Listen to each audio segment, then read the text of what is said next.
Dozens in East Tennessee with their sights on the big screen are hoping to land a role in the upcoming film Into the Wilderness. Open casting calls continue tonight in Knoxville, with that movie set to film right here this September. 10 News reporter Yvonne Thomas explains this project is possibly one of many more to come. Yvonne? John Robin, Visit Knoxville estimates in 2016, 3 major TV productions brought in nearly $1 million to Knoxville. And while competing against film industry giants like Atlanta or Nashville can be tough, there is a plan to attract more productions to the city. Inside a waiting room of actors hoping to make their mark on the big screen. So fun breathing life into a character, especially when that character speaks to you.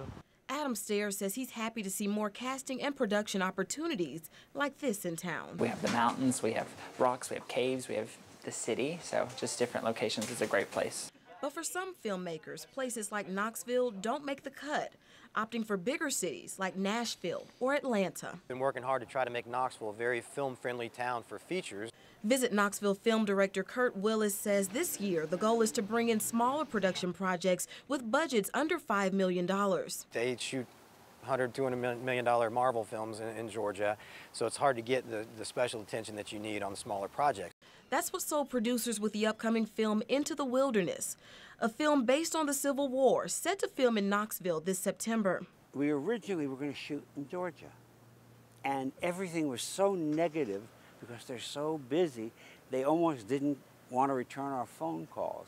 Willis says Tennessee's 25% production incentive, site locations, and affordable hotels all play a role in bringing in more productions. Something that no other city in the state has. On some projects, we can provide cash incentives after the project is shot to throw on top of what the state program does.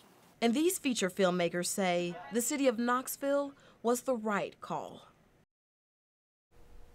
And Willis says this could be a good year for films in Knoxville. He says we could see 3 more similar productions like Into the Wilderness. Back to you. That's encouraging, Yvonne. Thank you.